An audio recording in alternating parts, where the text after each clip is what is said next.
Ve a partir de hoy una serie de reportes especiales sobre las ejecutorias del gobierno del presidente Luis Abinader antes de cumplir su primer año de gestión. Presupuesto, transparencia y eficiencia en el nuevo modelo. Los canales 17 y 4 de la Corporación Estatal de Radio y Televisión y su consultora, la economista Clara González, conversan hoy con José Rijo Presbot, viceministro de Presupuesto, Patrimonio y Contabilidad, director general de Presupuesto.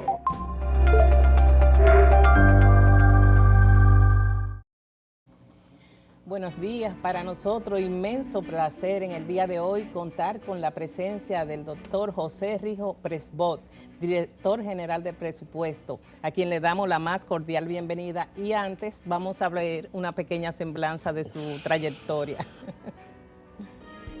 José de Jesús Rijo Presbot nació en San Pedro de Macorís el 1 de diciembre de 1942.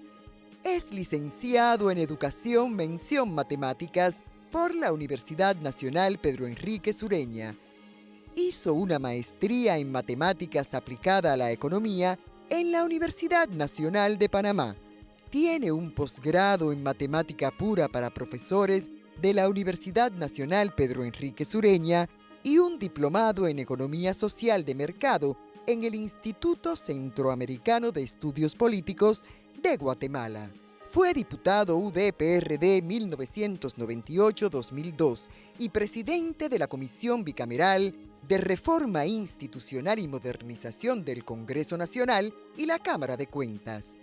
Presidente de la Comisión de Contraloría e integrante de otras muchas comisiones permanentes de la Cámara de Diputados, especialmente relacionadas con la economía, el desarrollo y la administración y control de la operatividad del Estado. Ha sido catedrático en las Universidades Nacional Pedro Enrique Sureña, Autónoma de Santo Domingo, Pontificia Universidad Católica Madre y Maestra, Centro de Estudios Técnicos, APEC, y lo fue también en la Universidad Nacional de Panamá. Se ha desempeñado como asesor y consultor de múltiples organismos nacionales e internacionales, estatales y del sector privado. Actualmente se desempeña como viceministro de Presupuesto, Patrimonio y Contabilidad, director general de Presupuesto.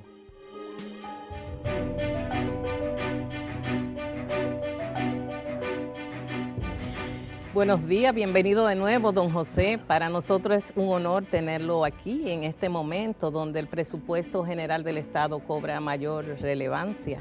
Muchas gracias, Clara. Un gran placer poder compartir con todos los amigos y amigas de este espacio y que están comprometidos con el cambio en la República Dominicana. Ahora, cuando uno ve esa introducción, uno dice, caramba, eso no es necesario. Bueno. ¿No? Porque nosotros hemos tratado de comprometernos siempre, de crear conciencia a la ciudadanía de la necesidad de darle seguimiento a cada centavo que el Estado le saca de su bolsillo a través de los impuestos. Es decir, cómo el gobierno maneja el presupuesto general del Estado, que son los chelitos de la gente, ¿no? Así mismo. Y de eso es que se trata en nuestra labor, ¿no? Sí, y así yo entiendo que la población lo percibe, ese esfuerzo que se hace. Pero cuénteme un poco, estamos a ley de un mes prácticamente de que el gobierno cumpla un año. ¿Podemos hacer un recorrido de lo que ha pasado en la Dirección General de Presupuesto? ¿Qué usted encontró? ¿Cómo se visualiza el presupuesto general del Estado para el 2021 y este presupuesto complementario que acabamos de depositar en el Congreso Nacional? Bueno, lo primero que nosotros tenemos que apuntar es que nosotros encontramos lo que hemos definido como un modelo presupuestario deficitario y altamente clientelar. Desde el año 2008, en República Dominicana se instauró un modelo de altos déficits y eso significa alto endeudamiento. ¿Y por qué se inició en el 2008? Bueno, eso tuvo que ver con la reelección del doctor Leonel Fernández en el año 2008. En el 2007 tuvimos un superávit, pero sin embargo ya en el 2008 tuvimos un gran déficit. En el 2012 fue enorme, más de 156.000 millones de pesos el endeudamiento para imponer una candidatura del gobierno de Danilo Medina en el 2012. Y a partir de ahí los déficits continuaron. Y déficits que a su vez eran falsos, porque se escondía la realidad del déficit real. ¿Cómo era esto? Bueno, cada año se ejecutaba una cantidad de gastos que no tenían apropiación presupuestaria, es decir, lo hacían fuera del presupuesto. Esa cantidad de gastos fuera del presupuesto se pasaba para el año siguiente como disminución de cuenta por pagar.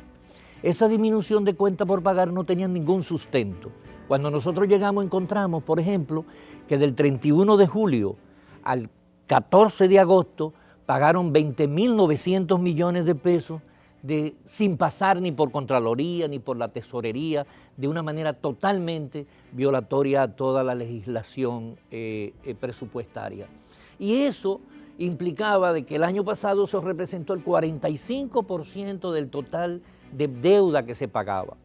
Y lo explicamos de esta manera para que la gente pueda entender cuál era ese mecanismo corrupto y de corrupción que existía con lo que llamamos disminución de cuenta por pagar.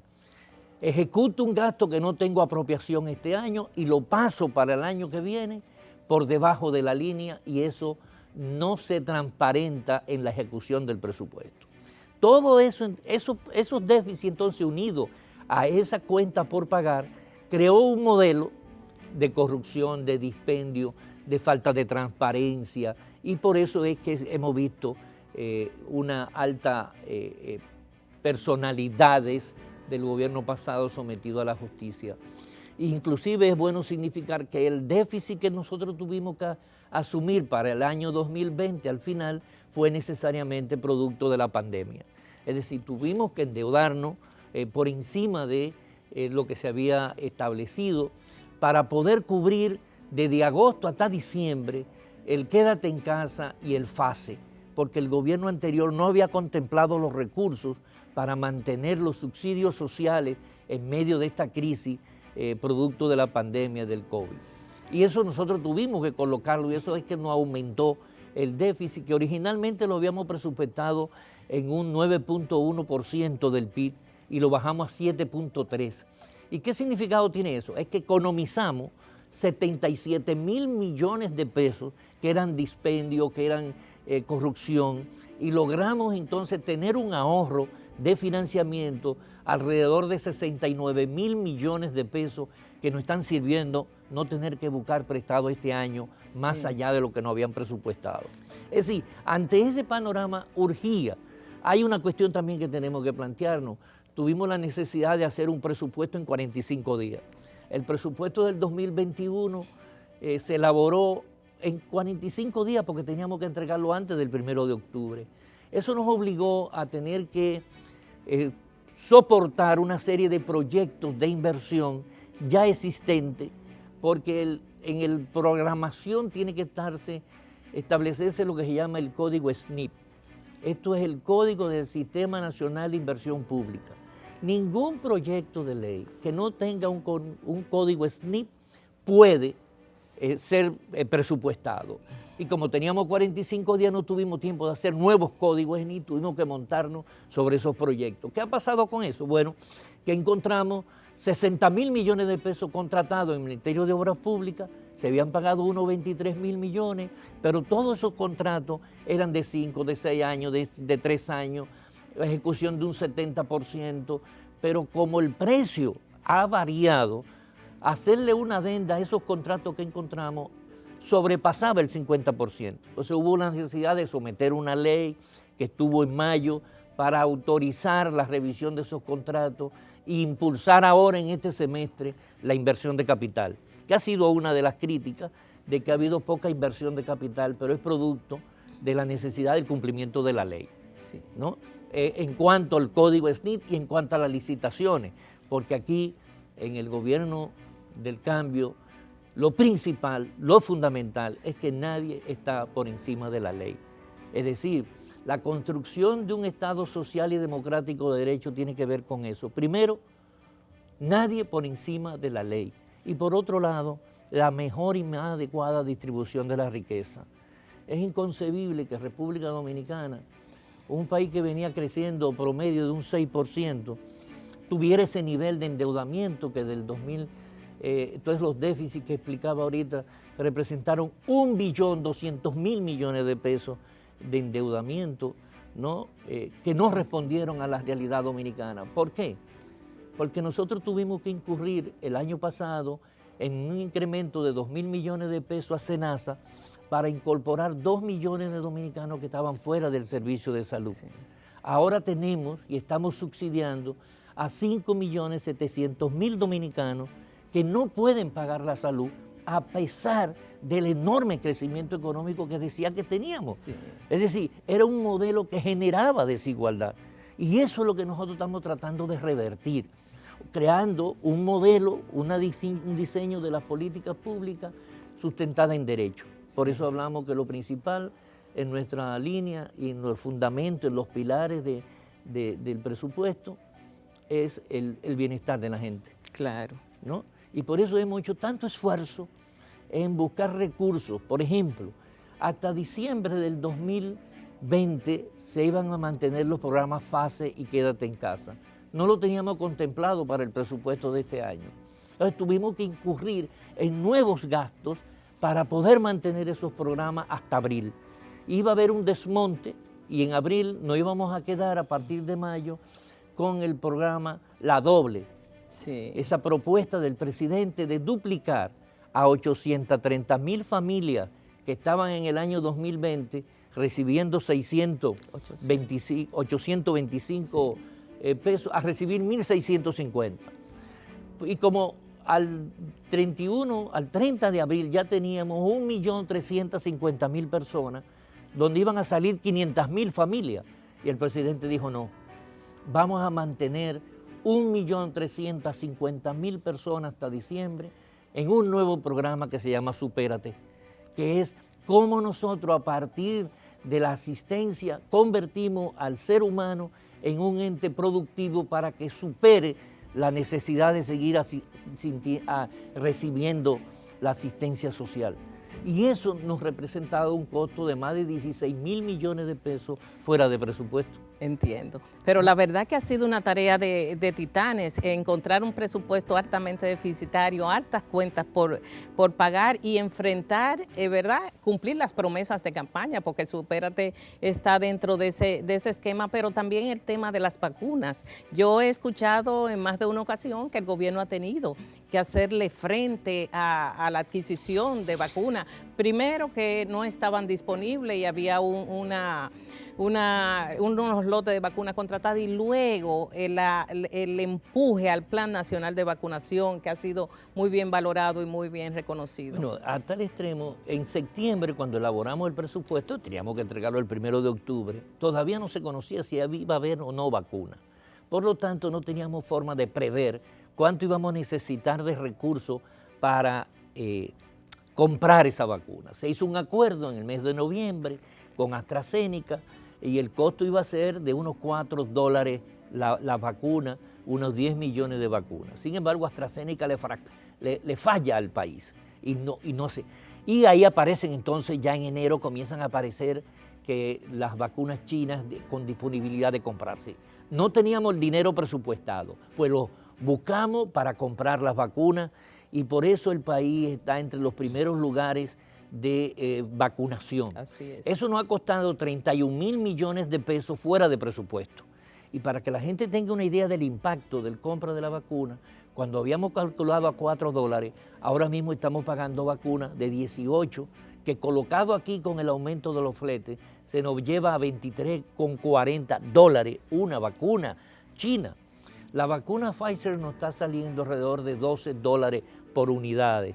¿No? Lo único que no tiene el suministro mayoritario como pudimos conseguir comprándolo a las empresas chinas de manera de estado directo. No hubo intermediarios que buscaran comisiones, que trataran de beneficiarse a costa de la salud del pueblo.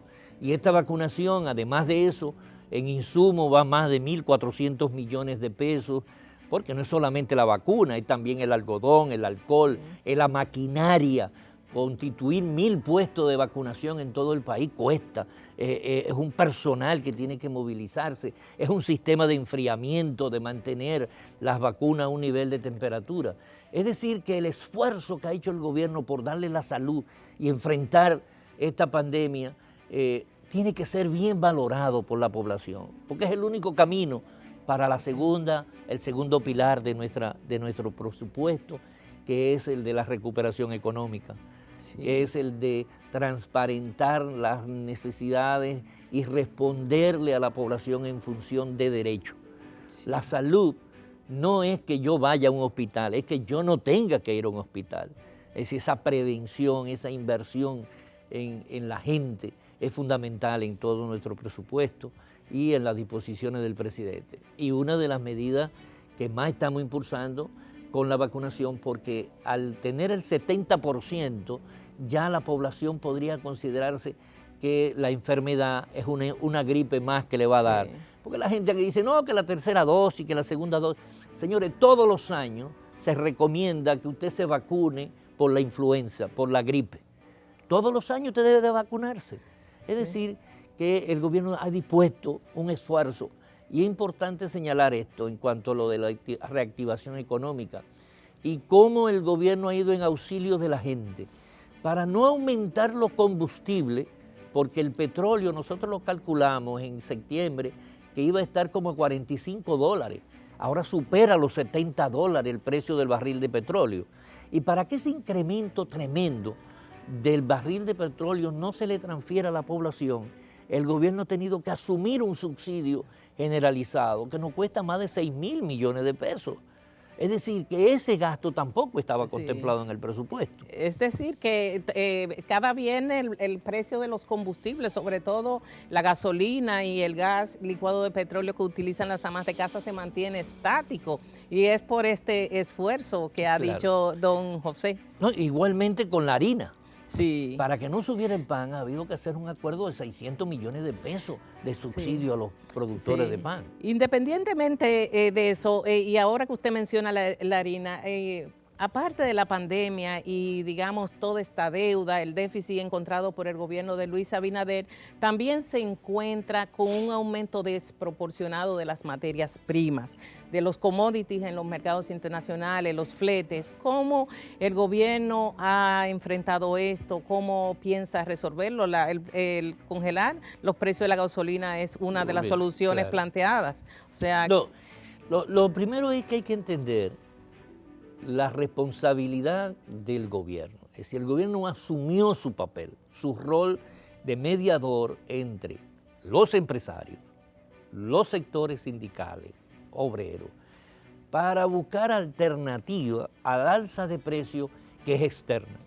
Porque el alza de precios no es producto de las políticas gubernamentales. Al contrario, como un mecanismo de disminuir el precio de los alimentos, pues se ha hecho todo un trabajo a través de INESPRE y de Agricultura, apoyando con subsidios directos a productores avícolas, a productores nacionales, porque uno de los problemas de los productores agrícolas dominicanos era que su mayor consumo era a través del turismo. Al caerse el turismo hubo necesidad de ir en auxilio, y desde Agricultura y desde INESPRE y desde el Banco Agrícola, que se hizo todo un plan de más de 5.000 millones de pesos prestado a cero tasa, es lo que ha permitido mitigar un poco el precio de los productos. Ahora, nosotros tenemos que importar maíz, tenemos que importar soya, tenemos que importar sorgo. Un flete de un furgón costaba $2.500, ahora está costando $12.500 y $13.000. Entonces, eso indudablemente ha ayudado un poco a los ingresos de aduana y se está buscando una alternativa para que esa diferencia de los precios se pueda compensar un poco bajando el arancel sobre el impuesto que se cobra. Pero se han creado varias mesas.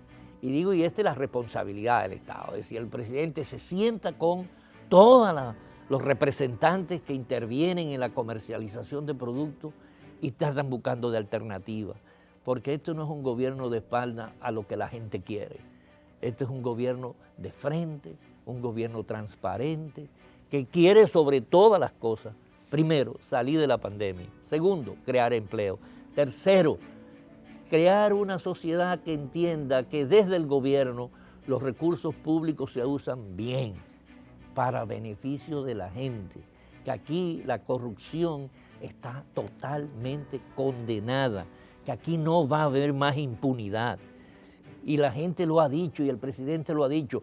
Todo aquel que comete un acto de corrupción es porque es un corrupto patológico, porque sabe que va a tener consecuencias. Sí. A propósito de la transparencia, hemos visto que, bueno, el año pasado, en el 2020 y en este año, se revisaron, se hizo una reestructuración de pasivos, o sea, de la deuda local y de la deuda internacional, para mejorar el perfil de plazo, tasa de interés y demás. ¿Cómo ha incidido esta gestión transparente, minuciosa en el ingreso del Estado?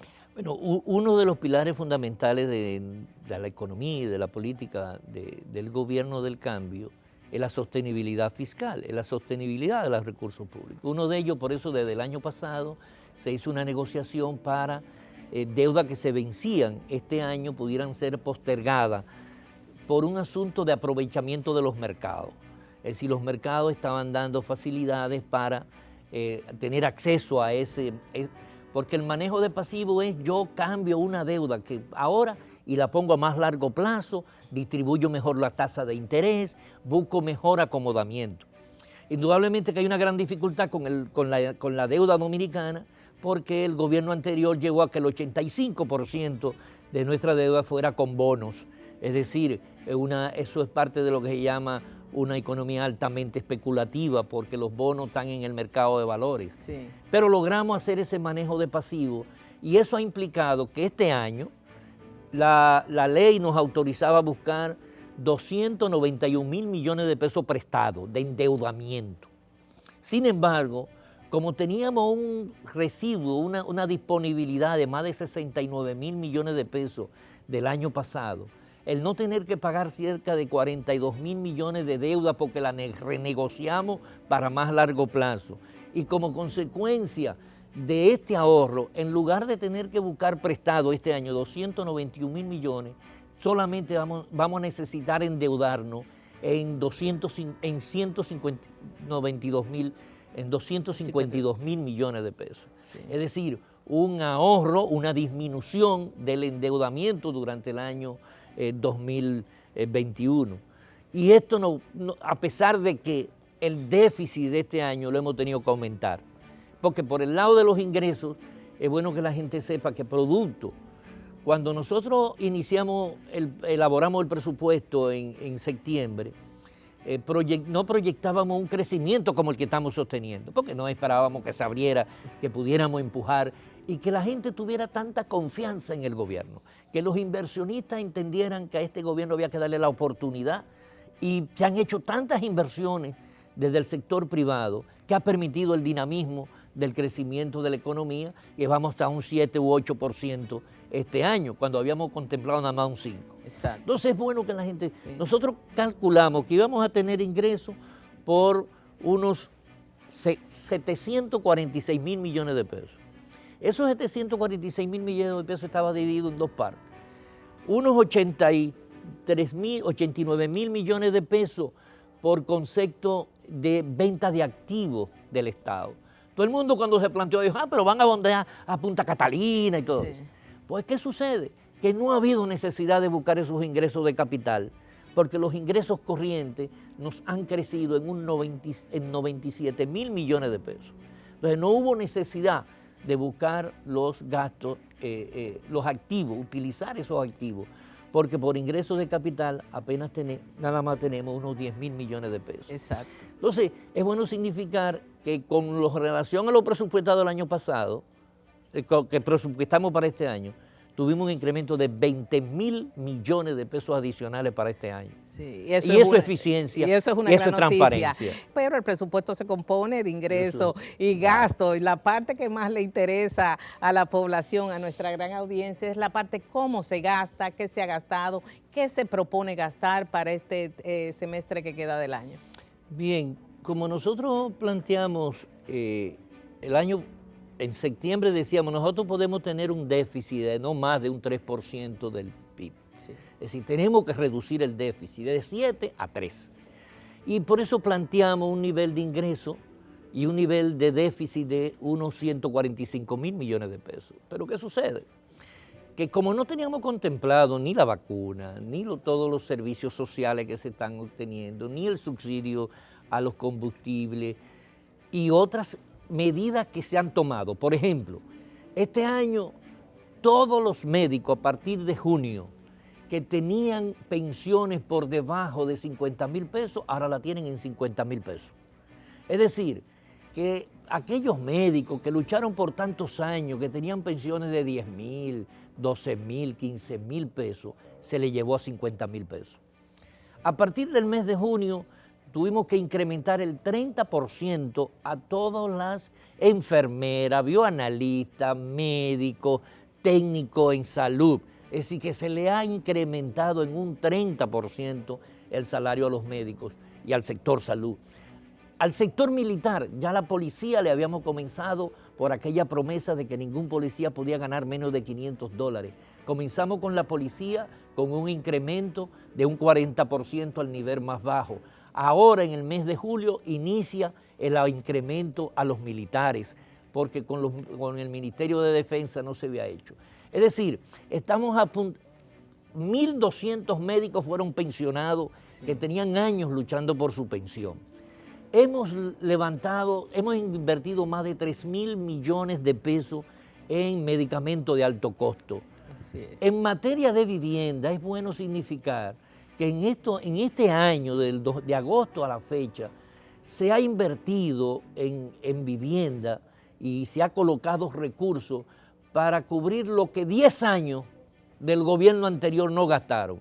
Es decir, que nosotros en un año estamos invirtiendo más en vivienda que lo que en 10 años no invirtió el gobierno pasado. Es decir, que nosotros realmente estamos en una... Y es importante significar que el incremento de los gastos que no estaban contemplados en el presupuesto ascendían a 132.800 millones de pesos, gastos adicionales, no presupuestados. De eso pudimos conseguir internamente, por la eficiencia y la calidad del gasto, de la utilización mejor de los recursos, unos 47.600 millones de pesos, lo cual solamente nos obligó a tener que buscar para el proyecto de ley de modificación al presupuesto de este año unos 85.000 millones de pesos. Y es bueno que la gente entienda, porque también es una discusión mucho con mis amigos funcionarios, que todo entienden, y en el complementario no hay. El concepto de presupuesto complementario no existe. Lo que existe es una modificación a la Ley General del Estado, que este año es la 23720. Y digo eso porque complementamos cuando tenemos ingresos adicionales, pero es que no tenemos ingresos adicionales, tenemos gastos adicionales. Entonces tenemos que mejorarlo. Y aquel que quería comprar vehículos, le hemos dicho, no, los vehículos están prohibidos.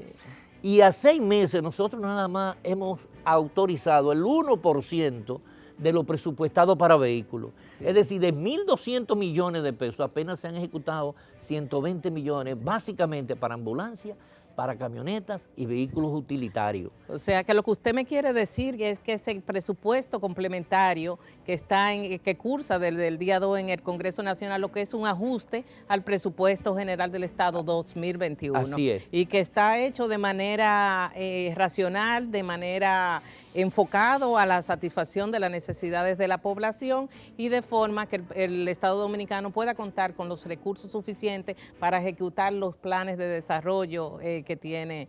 No, y hacer significar que una de las grandes bondades que hemos, digamos, de las acciones que hemos venido haciendo con el Ministerio de Economía y Planificación es unir el plan al presupuesto. Exacto. Aquí nunca se ha presupuestado bajo un plan, bajo producto, bajo resultado.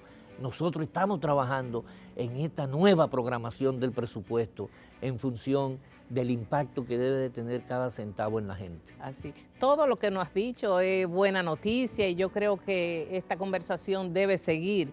Lo despido con una promesa que vuelva a visitar esta mañana para ampliar los detalles sobre estos temas que son la economía, las finanzas del Estado, expuesto de una manera magistral. Muchas gracias a José Ripujo Prespot, director general de presupuesto, por compartir estas buenas noticias en el día de hoy.